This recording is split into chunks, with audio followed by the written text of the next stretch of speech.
ভাবা যায় এটা কি? তুমি একটু ভাবো, রমজান মাসের একটা রোজা ভাঙলে রমজানের পরে একটার বদলে কাফারা হচ্ছে লাগাতার 2 মাস সিয়াম। এরপরে এটা গেল জরিমানা। এটা গেল কি? এটা গেল জরিমানা। এরপরেও তোমার মাপ চেয়ে নিতে হবে রোজা যে ভাঙছো বিনা কারণে। তাওবা ইস্তিগফার, আল্লাহর কাছে ক্ষমা চেয়ে নিতে হবে রোজা ভাঙার কারণে। মানে একটা রোজা ভাঙার কারণে 2 মাস রোজা থাকলো যথেষ্ট। কি বাকি আছে? মাপ চেয়ে নিতে হবে। এবার মাপ পাইছো না পাইছো ওটা কে জানে। একটু ক্লোজ হয়ে বসবেন নাকি? মানুষজন বসতে পারছে না, পরে না হয় নামাজের একটা ব্যবস্থা হয়ে যাবে।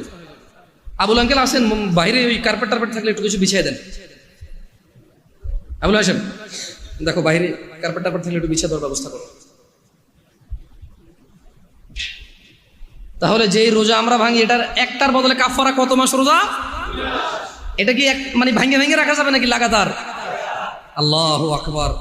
শোনো শোনো বেতাকাবাসী, আমার ভাইয়েরা, যারা তোমরা ঈমান এনেছো রবের প্রতি, রব তোমাদের বলছে ইয়া আইয়ুহাল্লাযীনা আমানু কুতিবা আলাইকুমুস সিয়ামু কামা কুতিবা আলাল্লাযীনা মিন ক্বাবলিকুম লাআল্লাকুম তাত্তাকুন।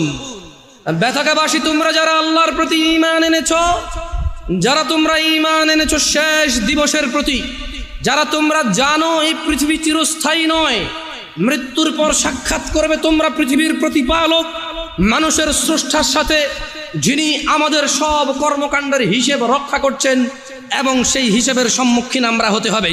তিনি বলছেন, হে তোমরা যারা ঈমান এনেছো, কুতিবা আলাইকুমুস সিয়াম, তোমাদের উপর রোজাকে ফরজ করা হয়েছে, তোমাদের উপর রোজাকে অনিবার্য করা হয়েছে, তোমাদের উপর রোজাকে করতেই হবে বলে করা হয়েছে।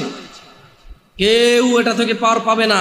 কামা কুতিবা আলাল্লাযীনা মিন ক্বাবলিকুম, ও মুহাম্মদের উম্মতরা সাল্লাল্লাহু আলাইহি ওয়াসাল্লাম, তোমরা যারা ঈমান এনেছো আল্লাহর প্রতি, জেনে রাখো তোমাদের উপর রমাদানকে ফরজ করা হলো যেমন তোমাদের পূর্ববর্তী, তোমাদের আগে যে নবী রাসূল এসেছে, তোমাদের আগে যে উম্মতরা ছিল, ওদের উপরও যেমন রোজা ফরজ ছিল, ঠিক তোমাদের উপরও তেমন রোজা ফরজ। কেন এই রোজা ফরজ করে আল্লাহ বলছে যে আল্লাহ নাকি এটা দয়া করেছে। তোমরা কি আল্লাহ দয়া নিতে চাও না? নিতে চাও? তবে শোনো, তোমাদের রব বলছে কামা কুতিবা আলাল্লাযীনা মিন ক্বাবলিকুম, যেমনটা রোজা ফরজ ছিল তোমাদের পূর্ববর্তীদের উপরে, তো রোজা থাকলে কি হবে? লাআল্লাকুম তাত্তাকুন। আল্লাহ বলছে এই রোজাকে আমি তোমাদের জন্য বাধ্য করেছি, তোমরা এটাকে থেকে দেখো, তোমরা এটা পালন করে দেখো, একটা মাস তোমরা রোজা রেখে দেখো, দেখো